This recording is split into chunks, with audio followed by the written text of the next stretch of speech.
script. And you can, instead of trying to work on your marriage, you can't messing around with these zoo animals. Get out of here.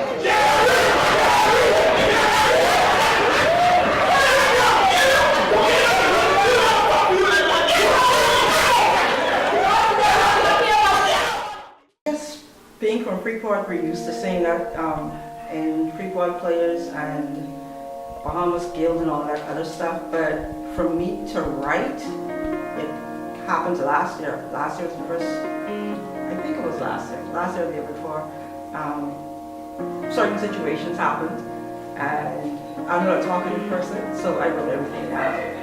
And so, you write down different experiences to try and get it out of your system.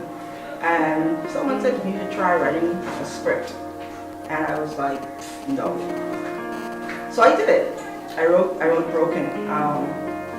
Broken was loosely based on my life, but the way I did it was, instead of telling that whole long story, we had like 3 different couples. And so while it was 3 different couples with 3 different situations, they were all my situations. So it came from different angles. And it was successful. It was a huge success. That was the first script that I wrote and directed, and then the second one, Almando Rigby directed Shattered, and he's also directing Reflections, because I'm not a director. Can you elaborate on the role of a director so that audience will know? Well, first, he's very strict. That's not me.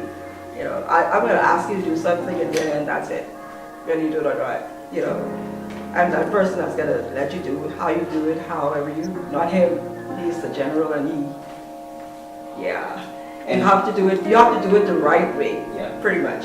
And so it was good. It was a good pairing, because when I wrote the scripts, he could interpret everything I write.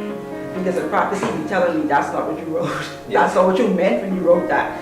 So in that, we're very good that we flow together. That he understands what I'm trying to say and what I need to say and what he needs to get out of me, because I'm really not an actor.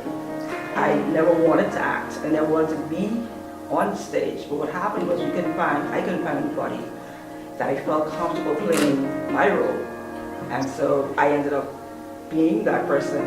And I never intended to go 3 plays, but right. And after the first story, because the focus was the stories, and so then after that you have to build characters. I made up Grandpa in my head, and you have to make up certain characters to balance it out, because there was a lot of emotion, there was a lot of drama, and so I had to think of something funny. You need some funny characters. It can't be a drama straight through, because you can't hold people's attention that long. So I said, okay, let's do Grandpa. And Grandpa is kind of like Medea, except he's like Medea on drugs. And so that was him. You going home because Pastor Jones coming by your house. You think I see him sneaking up the room with them white dirty jockey the other night? You do nasty, your husband dusty. Mommy, you have enough man in Like I say, for me, I got inspired at 9 years old. I went to the theater not knowing what it was, not knowing what to expect, and left there wanting to be on stage. Left there with a burning desire to act and to write and to perform just from being there. So I think a lot of times I didn't even know that was in me. I didn't know that I wanted to do that. But having that opportunity just to see that, say, I wanted to be that. I wanted to do that. I wanted to emulate that. I wanted to be on stage. And so sometimes if you're not exposed to something, you don't even know that you desire it. So once you get that exposure, you start saying, hey, I could do that. And so I think it's very important. Colleen and Monica, just calm down.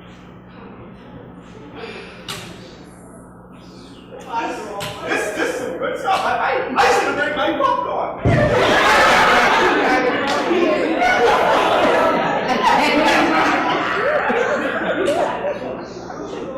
Jaleel, choose your words carefully before.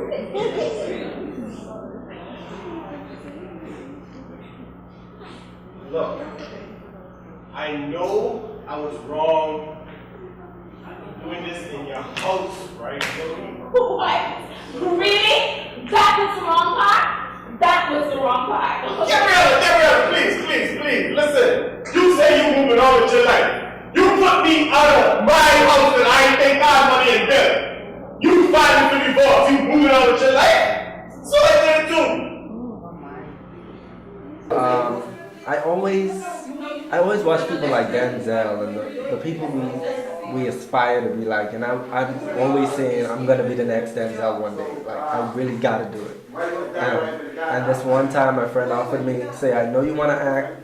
I can't do this role at the theater. I'm hoping you can do it, and that was my chance. That was my shot, and I loved it ever since. Cut your cake, right?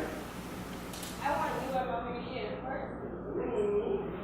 Come on, feed you, Zoe. Listen, I can feed myself. Rather your husband feed you. Doing my husband a divorce?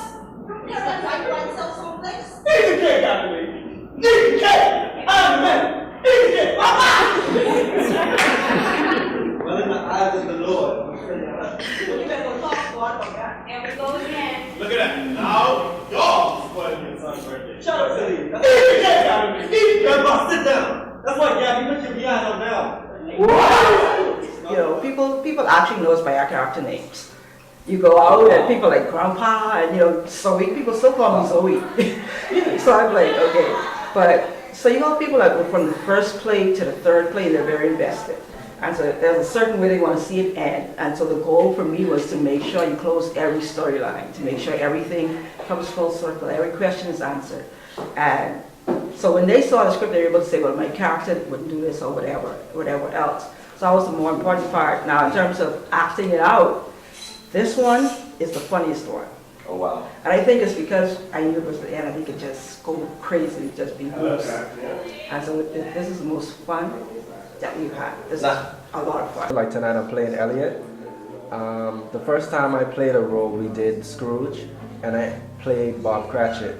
I never had so much feelings in a role like when I lost my son in that Christmas production, not in real life. So I had to cry on stage and break down. So this is sort of almost like going back in the past, because tonight me and my wife, Denise is my wife, we have some encounters that we are gonna reconcile on stage. So you guys will see the emotions coming out. Wow. Yeah. And the whole idea of the play is there is a lot of turmoil in the family. So the family, different elements of the family, like married couples, they go through different struggles. One is having a number of miscarriages, and so she's experiencing this pain from her miscarriages. And one is going through infidelity, where the husband is cheating, the wife is cheating, and they don't know what they're doing. The other one is they're just going through this is a family that's going through so much, but they find a way to come together and to work it out and to seek forgiveness and reconciliation, and it's just an everyday family going through everyday issues. Okay. Gabriella, I'm sorry for every insecurity I ever unintentionally increased. For every moment I made you feel like a fixture. For every time I didn't appreciate how much it took for you to raise our kids and be a wonderful wife to me. But most of all, I'm sorry for not letting you know that you're invaluable to me.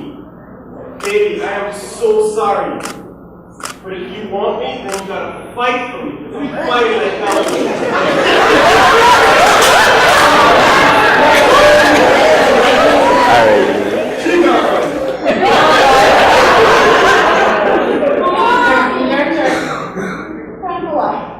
Come on, Daddy. Stop being strong when they're wrong. Yes, baby. Stop being strong when you're wrong and fight for your land. So let's film in Turks and Caicos. There's no reason why we can't put movies out. There's no reason why we can't. We have stories. We have things to tell. We have things to talk about. We as Caribbean people have, even if we don't have stories, we have stories. So I think there's a audience for it. But I think the problem that we have more than anybody else or anything else is funding. It's difficult to get funding because if it hasn't been done, there's a tendency to think that it can't be done. So you have to go out and find the funding to fund your dream. You have to sell it. That's another thing. You have to be able to sell the dream to other people and make them believe that you can follow through and there's a profit. Because as much as it's a love of theater, it's a love of acting, there has to be a profit line for those that invest. And so you have to bring all of that together and make it work. But can it work? Definitely. Definitely. And do I see it happen? Yeah. I think in the next 3 years or so, I could see a major film coming out of Turks and Caicos. I'm almost positive that there will be, but the film festival that's coming online next year, I think it's going to open a lot of doors because you're going to have that category of indigenous writers. There's not many, but that's the platform. You're looking for a platform. That's the platform, and so I think it'll come into fruition in the next 2-3 years. This is not normal. We don't have theaters here. We don't have groups that advertise, so you don't really have people saying, hey, that's another acting group. Maybe I could take that acting group. The more you see it, the more it's not shunned from the society. But like the less we see it, and we tend to think that, oh, okay, no one's acting, so acting is not popping, acting is not good. You know, what is acting now, you know? A lot of people would say, yeah, he's an actor, but really we would see actors here in Turks and Caicos and be like, it's just a normal person.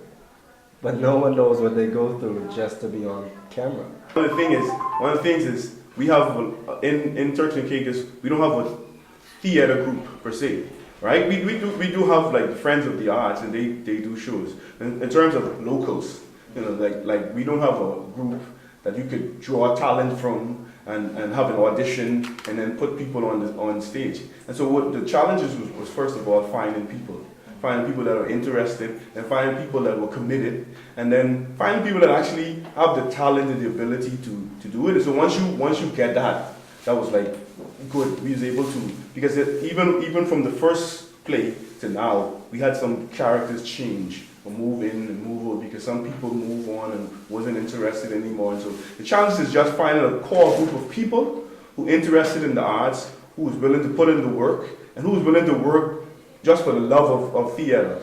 And so that's definitely, and then it's also a challenge of just resources. Because to put on a play, it requires resources. You gotta spend money. You gotta be able to spend to do it. So those two are the biggest challenges I would say.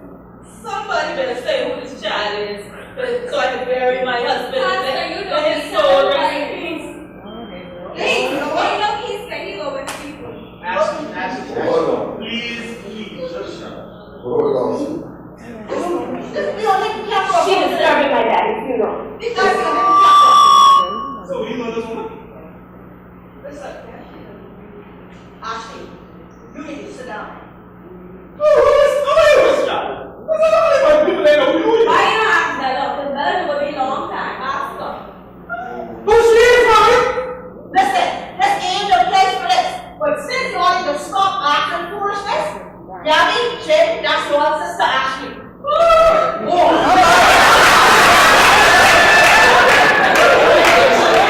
I hope it inspires the next generation. I hope it inspires even people of this generation who say, you know, I always wanted to act. I always wanted to do something. I always wanted to write, because in this play we have people that write.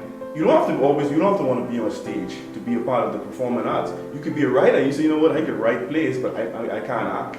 So I hope it inspires people to say, hey, let me write something, because then people are going to perform it. And let me, I want to be on stage, or I want to be behind stage, or I want to pull the curtain, I want to, you know, do something in the theater. And so I hope that it inspires, and I hope that we could put together a core group of locals who could, you know, perform and bring the joy of the theater to Turks and Caicos. Acting is a passion for me, and I wake up every day thinking I'm someone else. So it's my personality. I would be in one room acting like someone, and you're going to be like, is he talking to himself? No, that's how I portray acting. So one day you're going to wake up and say, I love to sing, and you're going to sing all the time and let everyone hear you. So whatever you love to do it with all your heart, and trust me, it will pay off.